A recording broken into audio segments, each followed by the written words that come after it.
The Assembly will hear an address by His Excellency Abdullah Hamdok, Prime Minister of the Republic of Sudan.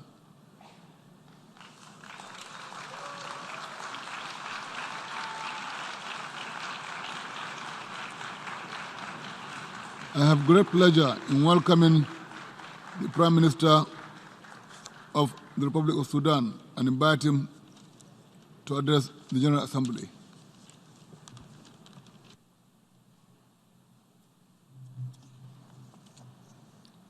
Sayyid Ra'is. Mr. President, Your Majesties, Highnesses, Excellencies, Heads of State and Government, Excellencies, Ministers, Heads of Delegations, Your Excellency, Secretary General of the United Nations, ladies and gentlemen, may the peace and blessing of God be upon you. On behalf of the government and the people of the Sudan, I would like to wish this session all the best. I would like to congratulate Your Excellency, Ambassador Mohammed Bandi, on your election as President of the General Assembly at this current session. I would also like to thank all members of the General Committee, and I wish you all success. I would like to express my appreciation for the skill and competence of Her Excellency Ambassador Maria Espinosa of Ecuador as President of the 73rd session. Mr. President,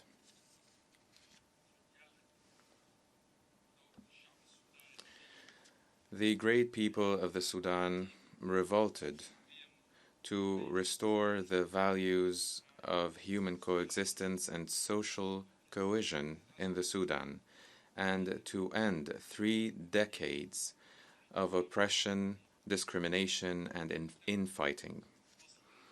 They sought to start a new chapter in their history, written with the blood, sweat, and sacrifices of their people. Since last December, and for 3 months, the men and women of the Sudan, confronted with unparalleled courage, one of the most cruel regimes in history. They had no weapon except for their peaceful revolution, their unity, and their determination to move towards the future. The flame of the revolution continues to burn as a guarantee to achieve its own goals. The Great French Revolution adopted as a slogan the principles of liberty, fraternity, and equality when it sought to liberate its people in the 18th century. The Sudanese Revolution in the 21st century adopted the slogan freedom, peace, justice.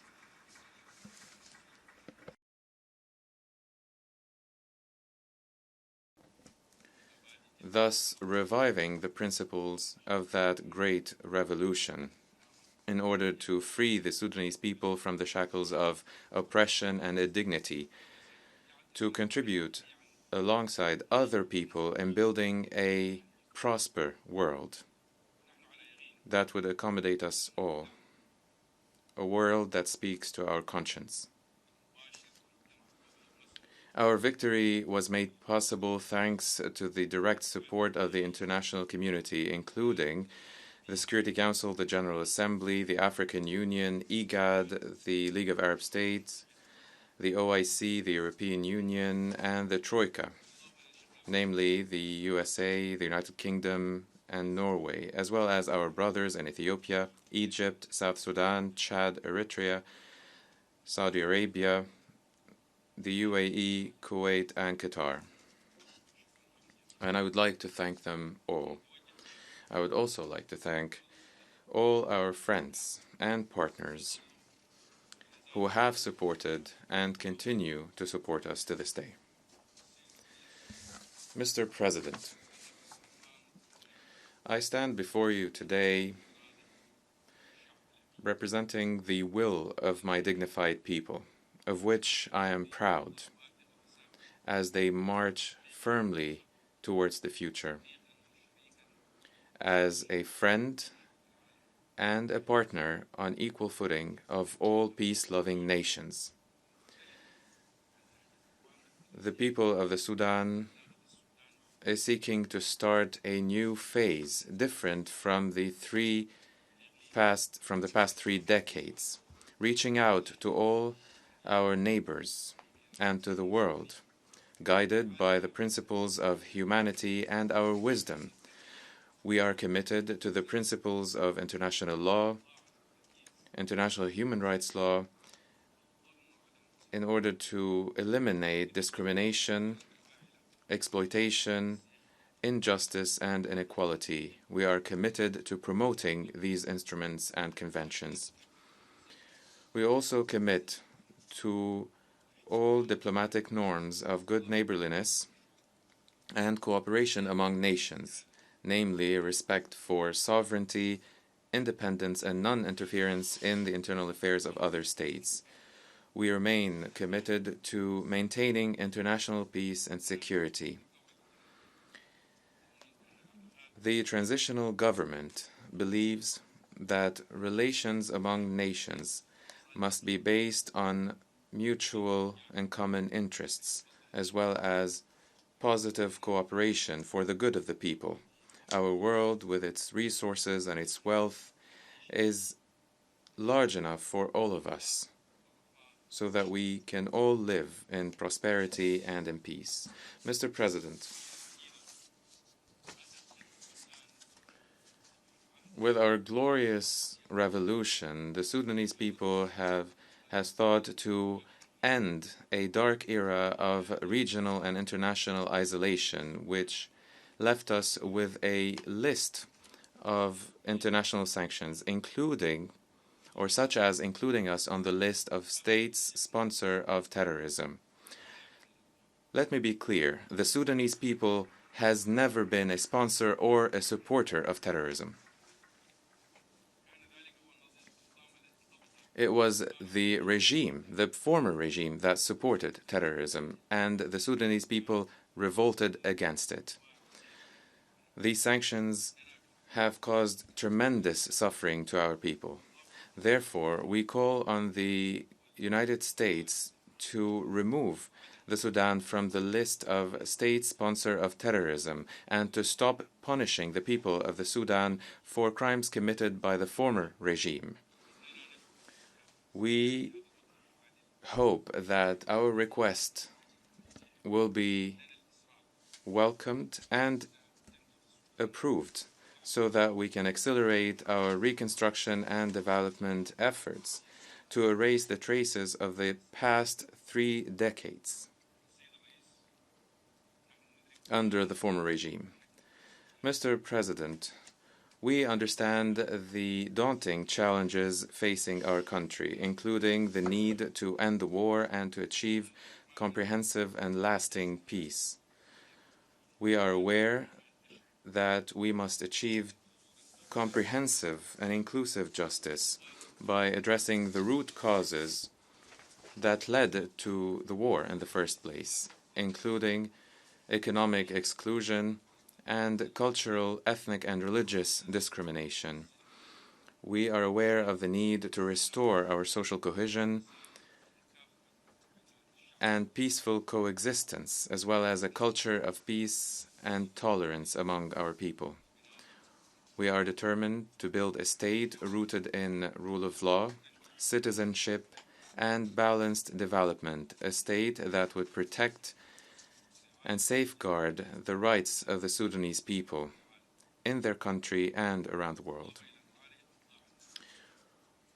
We also stress the need to address the situation of IDPs and refugees while compensating them for the damages incurred. Improving the standard of living and a better life for all people, especially in the regions affected, will be a priority for us in the Sudan. Managing the ethnic, religious, linguistic, and cultural diversity in the Sudan, while celebrating such diversity as a source of strength rather than strife and division, will strengthen the pillars of lasting peace and will provide the necessary conditions where Sudanese cultures can interact and flourish together.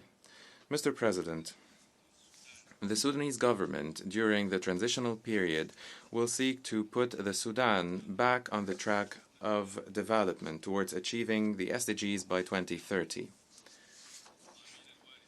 We support the title of the current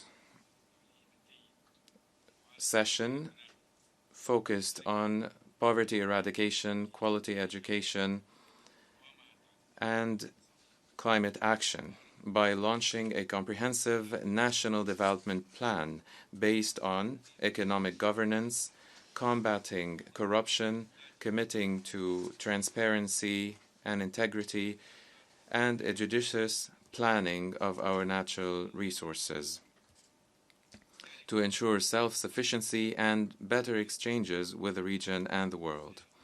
We are also committed to supporting health and education services and clean water supplies, as well as other services. These are not merely services or obligations towards our people. They are an investment in the future of our nation, in our working force, in our children and young people. Therefore, we hope that the international community will support us in this endeavor, especially in the upcoming period.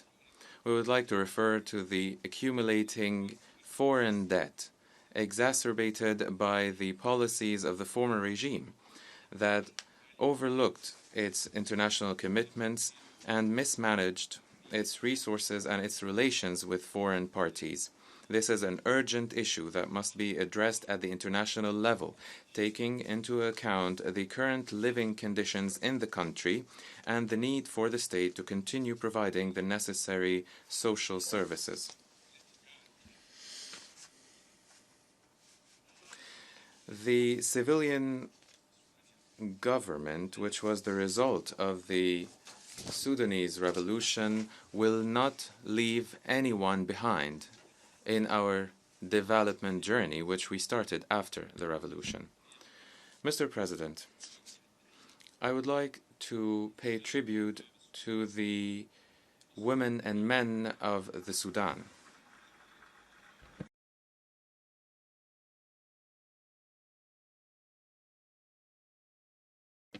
Especially Sudanese women that have shown unparalleled audacity and courage while participating actively in the Sudanese revolution. The government is committed to eliminating all forms of institutional and social discrimination against women in the transitional period.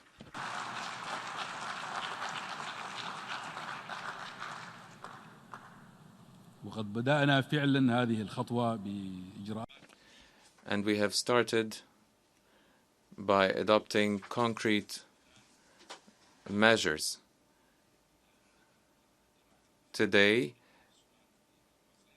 in the Sovereign Council, 2 women were elected to that council, one of them a Copt. And for the first time, a woman will play the role of a foreign minister in the Sudan.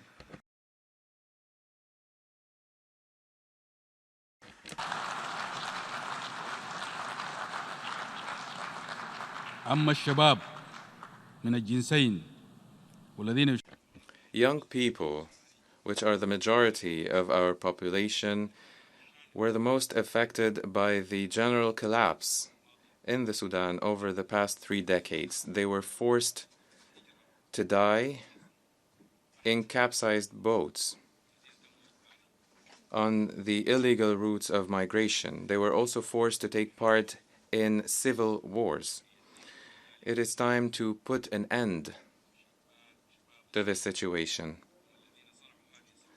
The young men and women of the Sudan made this revolution, and they will make their future as they wish, and the state will be there to help them.